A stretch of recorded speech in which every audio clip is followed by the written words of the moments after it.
There's a word from the Lord. Amen. In the book of Mark, chapter 4.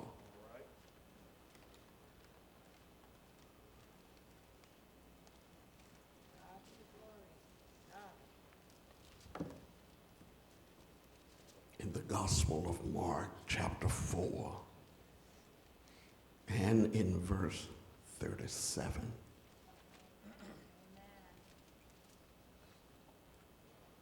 The Word of God says in Mark chapter 4 and verse 37, and there arose a great storm of wind, and the waves beat into the ship, so that it was now full. I have to talk about experiencing an unexpected. Lord Jesus. Experiencing an unexpected. Will you say that with me? Experiencing an unexpected. That's right. That's right.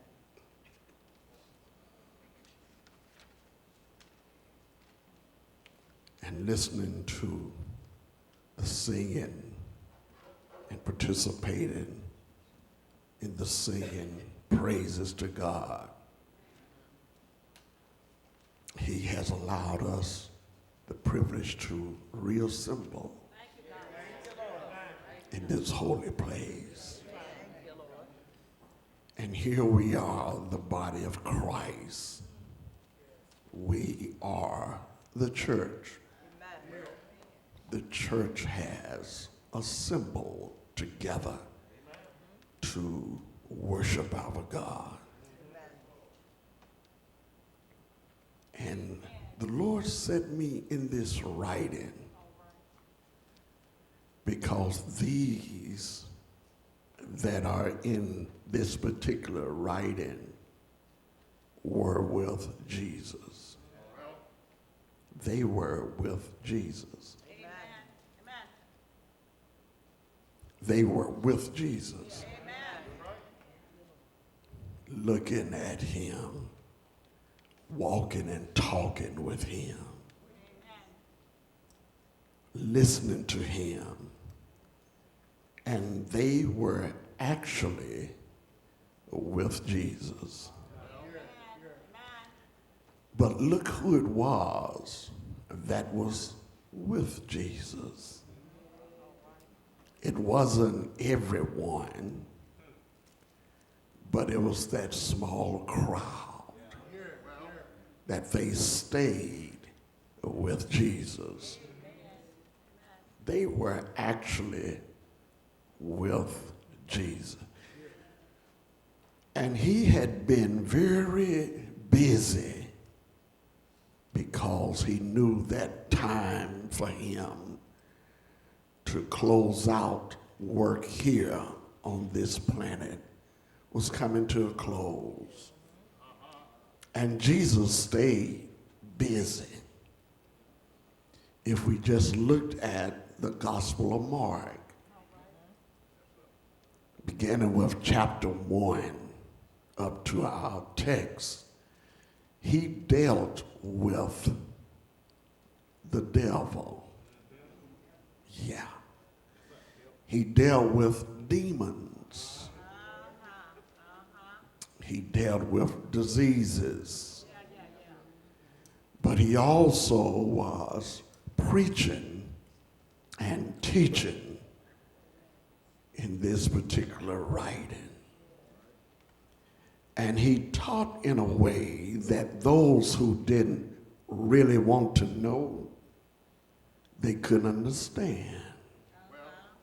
They were just part of the crowd because he taught in parables.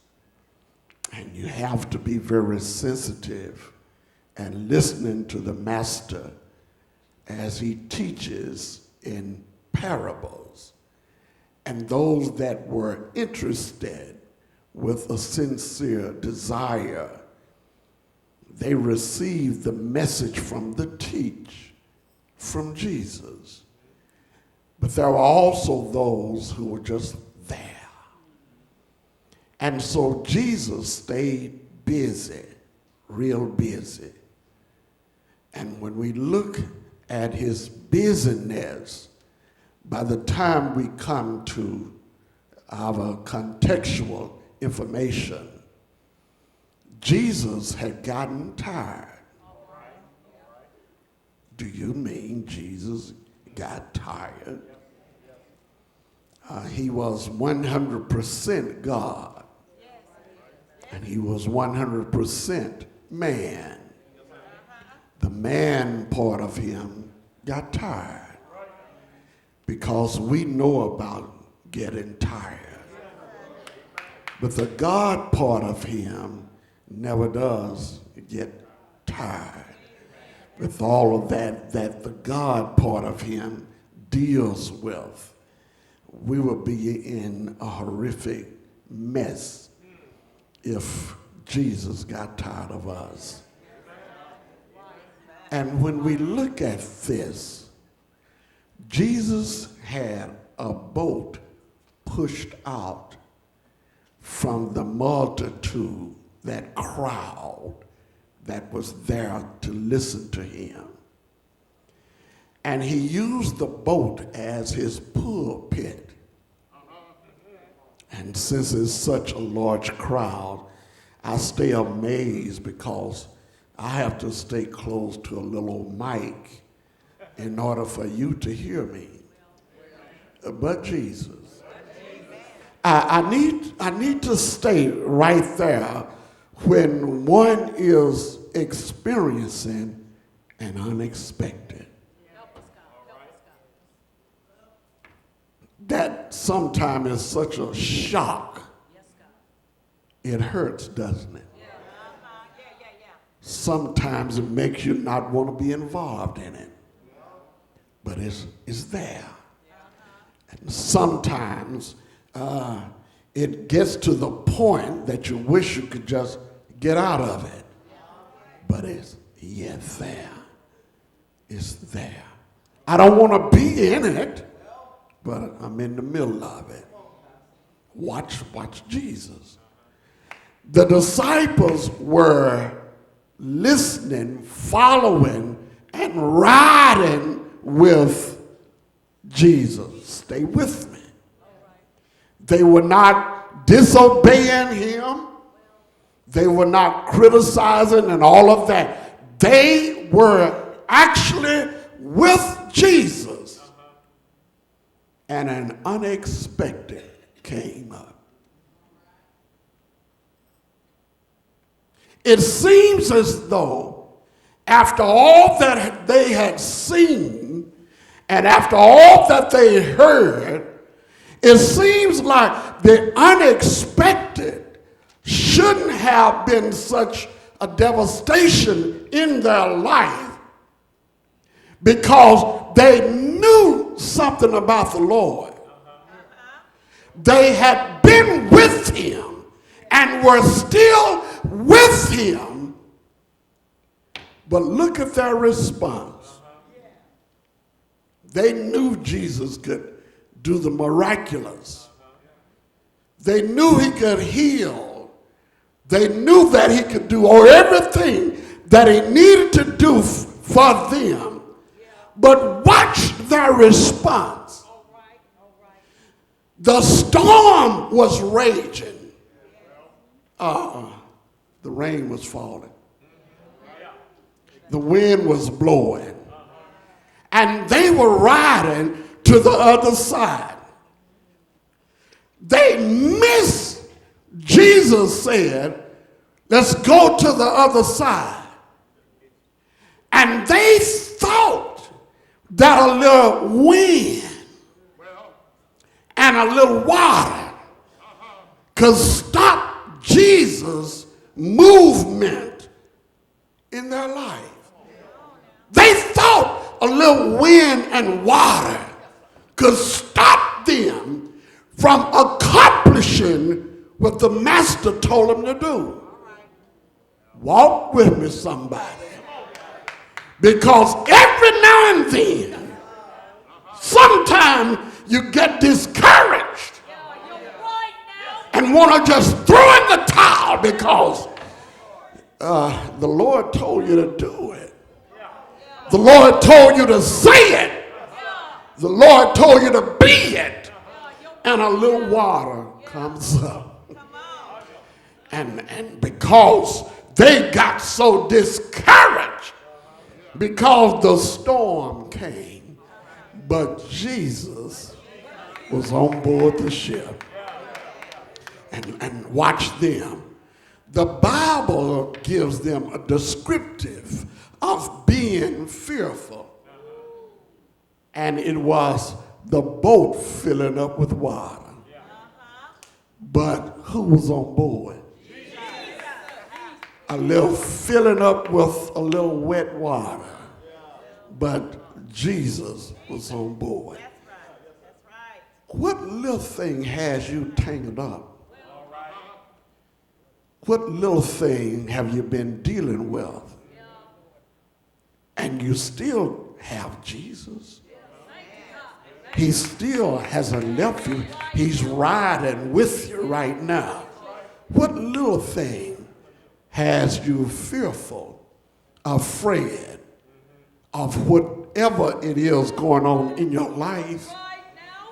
They became fearful, but Jesus was with you. And I have to proclaim that right now. Whoever it is and whatever you're going through right now, I want to tell you, Jesus is where? He's right with you. That's a praise right there, because I thought I was going down and they had said this and they had said that, but Jesus is yet with me. Watch this. And their faith failed them. Their faith failed them because they were not trusting in him. They were not trusting. Their faith failed because of a little wind and a little water. I need to hang around here because it's so easy for my trusting in God to fail. Just because it may look bad to you, may look bad for you, but as long as you got God, you need to. I don't care what all is going on and what's not going on and all of that. Don't ever let anything get to your spirit that you become faithless. Meaning I don't trust in God anymore. I trusted him when everything was going all right. You know, things just falling into place and I'm accomplishing, but now it's falling out of place. The wind was blowing and the rain was falling. But watch what they did though. Peter didn't go to James and say, man, what we gonna do?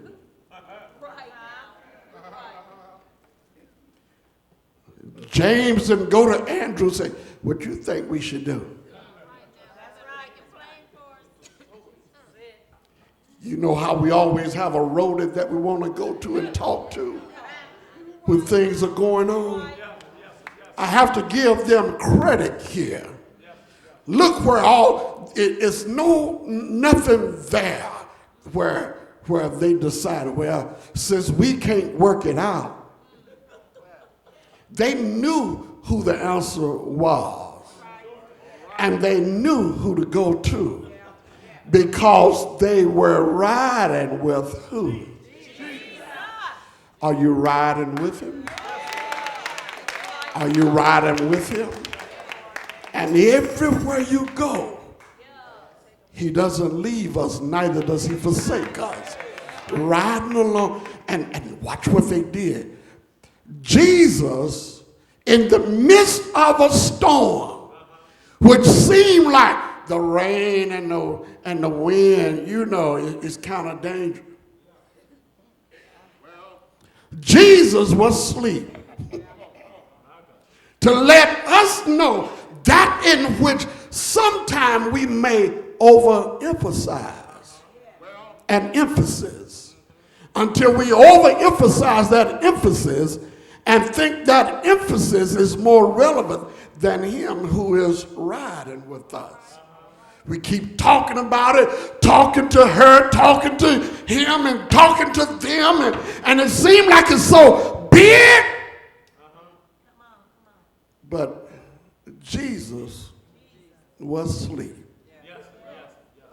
I'm glad he doesn't take naps on us. Aren't you glad about it? Because if Jesus went to sleep on us, I don't even want to fathom that. And they went to him. They did go to him. They didn't go to one another. They went to the right one. And watch, they didn't go like disrespect. Master? Listen, master. And that word says he's the master of everything. They may not have known what they were really unpacking there, but they call it master. Carest thou not that we perish? Listen to what they asked. Master, that next, carest thou not? Do you mean Jesus came and you're thinking that he cares thou not? Do you ever get to the point that the Lord doesn't care? Carest thou not? You don't care about, that's the devil been whispering in your ear. The devil been talking to your clothes. You need to switch friends.